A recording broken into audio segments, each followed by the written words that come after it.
TQQQ, UPRO가 마이너스 99%가 되는 건 미국이 망할 때다 라고 말씀하시는 분들이 많은데 잘못된 생각입니다. 리먼 사태가 온 후 미국이 망했나요? 아닙니다. 하지만 세배는 회복이 불가능할 수 있습니다. 그 차이를 꼭 인지하셔야 합니다. 안녕하세요. 웅덩이 매매법 레버리지 ETF 장기 투자자 디벨로몽입니다. 모두 행복한 크리스마스 보내고 계신가요? 오늘 소개해드릴 종목은 오늘 크리스마스 기준으로 약 3년 전 2018년 12월 25일부터 어제까지 들고 있었다면, 즉 투자기간 1095일을 보유하고 있었다면 수익률 3.5배를 보여준 종목입니다. 투자 금액을 약 5만 달러로 잡았지만 편의를 위해 환율을 1000원이라고 가정하겠습니다. 투자 금액 약 5천만 원을 3년 전에 이 종목에 투자했다면 3년 뒤인 어제 내 종목은 1억 7,800만 원이 되어 있습니다. 이 3년 동안 연평균 수익률은 52%입니다. 엄청난 수익률이지 않나요? 여러분이 이 연평균 수익률을 솔직하게 이기지 못한다면 이 종목에 투자하셔야 합니다. 전 제가 이 수익률을 못 이기기에 이 종목에 장기 투자하고 있습니다. 이 종목이 코로나 대폭락장에선 어떻게 될까요? 이 종목뿐 아니라 세계 어느 안전한 종목이라도 폭락을 만나면 거의 모든 주식이 폭락합니다. 그리고 이때는 워렌 버핏도 60조 손실을 보는 구간이죠. 투자기간 3년 중 중간 지점에서 코로나 대폭락장을 만나는데요. 투자기간 중 최대 손실률, 즉 MDD는 59.34%입니다. 이 최대 손실이 일어났던 기간, 즉 코로나 최저점에서는 5천만 원을 투자했지만 내 잔고는 4,100만 원까지 떨어지는데요. 코로나 최저점 구간에서는 투자한 지 1년 반이나 지났지만 마이너스 구간까지 내려가게 됩니다. 하지만 주식 투자를 하면서 이런 폭락장은 언제든 만날 수 있음을 인정하고 우리는 그때 버티기 위해선 여윳돈으로 투자해야 한다는 겁니다. 혹은 현금 비중을 20%에서 30% 정도 들고 있는 게 가장 현실적이고 효과적인 대응 방법입니다. 화면을 보시면 투자한 지 1년 반이 되던 도중 예상하지 못한 코로나 대폭락장이 오게 되고 워렌 버핏과 대부분의 세계 최고 투자자들은 이때 엄청난 손실을 보면서도 가지고 있던 현금으로 줍줍하기 시작합니다. 우리도 현실적으로 내가 저 직전에 뺀다는 생각은 애초에 하지도 말고 버틴다는 생각으로 줍줍해야 합니다. 그리고 매년 상승만 하는 주식은 절대 없습니다. 3년 동안 3.5배 상승한 이 종목도 매년 상승만 한 게 아닙니다. 약 4년 중 1년 정도는 하락을 했는데요. 저 빨간 원에서 고통스러운 365일이겠지만 저때 이악 물고 줍줍하면 거의 3년 정도는 크게 상승해 줄 수 있습니다. 하지만 저때 지쳐서 포기하고 매도한다면 상승을 제대로 누릴 수 없을 겁니다. 그리고 우리는 언제든 저 횡보 혹은 하락 구간을 만날 준비를 하고 강심장을 장착해놔야 합니다. 대략 4년 중 1년 정도는 몸으로 버텨야 한다는 것을 알아야 하고요. 오늘 소개해드릴 종목은 바로 S&P 500 이베레버리지 SSO입니다. SSO의 올해 수익률은 약 60%입니다. 올해 초 1월 4일에 SSO를 담았다면 60%의 수익률을 얻을 수 있고 올해 우량 기업들 중 이 수익률을 이기는 기업은 몇 개 없습니다. 구글, 엔비디아 정도뿐.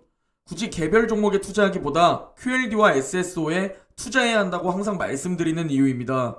나스닥 2배, S&P 500 2배 레버리지가 웬만한 개별 종목들보다도 수익률이 좋습니다.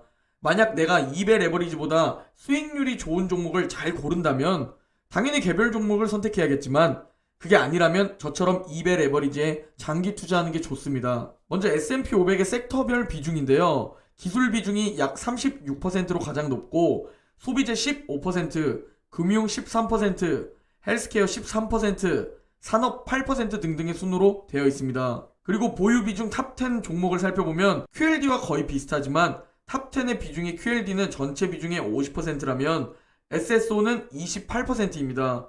그리고 QLD에서는 버크셔 해서웨이와 JP 모건이 없고 페이팔과 인텔이 들어있지만 SSO에서는 버크셔 해서웨이와 JP 모건이 있습니다. 오늘 소개해드리는 종목은 여러분이 주식 투자 영상을 보셨다면 한 번쯤은 들어보셨을 SPY, 스파이의 2배 레버리지 ETF입니다. 레버리지 ETF? 투자를 조금 공부해보셨던 분들이라면 이런 말을 들어보셨을 겁니다. 레버리지 ETF는 장기 투자를 해선 안 된다. 그런데 과연 이런 말을 그대로 믿어야 할까요? 물론 세배는 저도 상승장이라면 장기 투자를 해도 된다고 생각하지만 미래는 알 수 없듯이 우리가 주식 투자를 앞으로 평생 한다면 리먼급의 폭락장을 또 만날 가능성이 분명히 꽤 높다고 생각합니다. 아니, 저는 언젠간 무조건 만날 거라고 생각하고 있습니다. 그래서 저는 폭락장이 안 오고 올라준다면 당연히 3배 레버리지 ETF가 좋겠지만 제 피 같은 돈을 지키기 위해 욕심을 조금 내려놓고 2배 레버리지에 투자하라고 말씀드리고 저 역시 투자 중에 있습니다. 그리고 저는 제 투자 비율을 QLD 80%, SSO 20%라고 항상 말씀드리고 있는데요. QLD가 더 높은 수익률을 보여주고 있는데도 SSO에 같이 투자하는 이유에 대해 정말 많이 댓글로 질문 주시는 분들이 많습니다. 그 이유에 대해 말씀드리면 미래는 아무도 모를 뿐더러 제 채널에서 미국 증시 시황을 매일 보시는 분들은 아시겠지만 다우와 S&P 500은 상승해 주었는데 나스닥만 큰 폭으로 떨어지는 날들도 생각보다 꽤 많습니다. 그럴 때 SSO의 20% 비중이 상승해 주기 때문에 심리적으로 안정감을 주는 역할이 큽니다. 결국 심리와 연결되는 부분인 거죠. 그리고 올해 수익률은 QLD와 SSO가 같습니다. 또 하나 SSO에도 같이 투자하는 이유는 한 종목만 들고 있으면 제 손가락이 자꾸 급등주를 바라보고 개별 종목을 바라보지만 그나마 2종목을 들고 있기 때문에 제 매수 매도를 조금이라도 컨트롤할 수 있습니다. 실제로 최근 얼마 전에도 급등하는 테슬라와 엔비디아를 보면서 한 주씩이라도 담지 않은 마음을 먹었는데요. SSO 없이 QLD에만 투자하면 전 분명히 우량기업 개별 종목뿐 아니라 중소형주와 급등주, 테마주에도 제 손가락이 매수 버튼을 누를 것이란 걸 전 압니다. 그래서 SSO에도 적은 비중을 투자하고 있는 거죠. SSO는 올해 7월 말에 웅덩이 매매법 2차 매수 타이밍이 왔을 때 첫 투자를 시작했고 QLD는 올해 9월에 온 조정장에서 웅덩이 매매법으로 진입했습니다. 현재 2종목 모두 20% 이상의 수익률을 보여주고 있고요. 여러분이 이 2종목을 이길 수 없다면 저와 함께 가시는 것을 꼭 추천드립니다.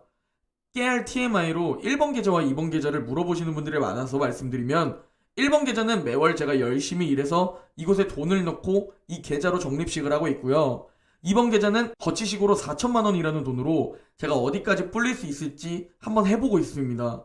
올해 초에 4천만 원을 넣었고 현재 제 수익금은 1,000만 원입니다.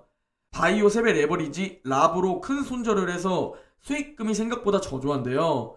저도 열심히 공부하면서 정말 여러 매매법도 해보고 제 통찰력과 고점, 저점 예측에 대한 실력을 믿고 개별 종목도 해보았지만 결국 이 종목들을 이길 수 없다는 결론이 나왔습니다. 그리고 전 매월 매년 제 포트폴리오를 공유드리며 여러분과 함께 가려고 합니다. 그러면 레버리지 ETF의 단점에 대해서도 알아야 레버리지 ETF 장기 투자에 대한 확신이 설 텐데요. 먼저 첫 번째 단점은 하락할 때도 2배, 3배로 하락한다는 겁니다. 이 단점 때문에 저는 3배 레버리지 장기 투자를 추천드리지 않고 2배 레버리지 장기 투자를 추천드리고 있는데요. 먼저 가장 최근에 찾아왔던 코로나 대폭락장에서 2배 SSO는 전고점 대비 59%의 하락을 보여주었고 3배 UPR로는 전고점 대비 78%의 하락을 보여주었습니다. 그런데 우리가 봐야 할 것은 과거에 이보다 더 심한 폭락장이 찾아왔었다는 겁니다. 닷컴 버블급의 폭락은 실적이 받쳐준다는 면에서 지금과 다르니 패스하고 리먼 브라더스 사태 때의 폭락을 보려고 합니다. 리먼 브라더스의 폭락장에서는 2배 SSO는 전고점 대비 마이너스 85%까지 하락하게 됐는데요. 3배는 리먼 브라더스 이후에 나왔기 때문에 정확한 내용이 없지만 2배 SSO가 마이너스 85%라면 3배 레버리지 ETF UPR로는 어떻게 되었을지 예상이 가시겠죠? 3배는 내 돈 원금 회복마저 불가할 수 있다는 겁니다. 절대 내가 투자할 땐 괜찮을 거야 라는 아니란 생각을 버리시기 바랍니다. 아무도 내 돈을 책임져 주지 않습니다. 저도 폭락 때 여러분들의 투자금을 책임져 주지 못합니다. 내 돈은 내가 지키는 겁니다. 그래서 욕심을 조금 내려놓고 2배에 투자하는 겁니다. 그리고 레버리지 ETF의 또 하나의 단점은 주가가 횡보한다면 레버리지 ETF는 자산을 조금씩 까먹는 것은 맞습니다. 그럼 왜 200 QLD와 SSO로 장기 투자를 하느냐? 여러분들은 왜 주식 투자를 장기 투자하려고 마음먹으셨나요? 적금, 예금이 아닌 주식에 장기 투자하려고 마음먹은 이유가 무엇인가요? 주가의 흐름은 단기적으로 보면 변동성이 엄청 크고 횡보를 할 수도 있지만 장기적으로 보면 우상향을 믿기 때문 아닌가요? 만약 1년 동안 횡보하는 횡보장을 겪는다면 2배 레버리지는 1년에 주가가 마이너스 3% 정도 된다고 합니다. 그리고 3배 레버리지는 1년에 주가가 마이너스 10% 정도 된다고 합니다. 물론 저도 단기간에 그냥 몇 배의 수익을 올리고 싶습니다. 매일매일 사고팔고 하면서 이번 주에는 급등하는 엔비디아의 수익을 챙기고 고점에서 매도하고 싶고, 또 다음 주에는 급등하는 테슬라의 수익을 챙기고 고점에서 매도하고 싶습니다. 하지만 내가 그 상승 시작 지점에 매수하고 최고점에서 매도한다는 건 이론상으로는 완벽하지만 실제로는 거의 불가능에 가깝습니다. 그리고 이 영상을 보시는 여러분들, 그리고 저는 불가능할 겁니다. 제가 이베 레버리지에 투자하는 이유는 수익을 극대화하고 싶은 마음도 있고, 하지만 정말 열심히 돈 벌어서 매월 주식 계좌에 그 돈을 넣고 있는데 욕심을 부리다가 리먼급의 폭락장을 만나서 내 계좌가 회복이 안 되는 것을 보고 싶지는 않습니다. 그래서 세배 레버리지 ETF 장기 투자에 대한 욕심을 조금 내려놓아도 충분한 수익을 얻을 수 있는 이베 레버리지에 장기 투자하는 겁니다. SSO는 지난 5년 약 4배의 수익률을 보여주었는데요.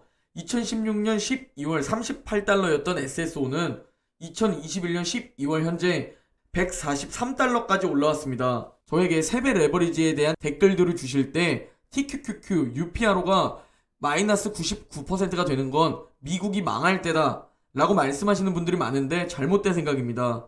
나스닥과 S&P 500이 마이너스 99%가 되는 건 미국이 망할 때가 맞습니다. 하지만 세배인 TQQQ와 UPRO는 경제 위기 혹은 미래에 어떤 위기가 찾아왔을 때 그 정도까지 갈 수 있다는 겁니다. 리먼 사태가 온 후 미국이 망했나요? 아닙니다. 하지만 세배는 회복이 불가능할 수 있습니다. 그 차이를 꼭 인지하셔야 합니다.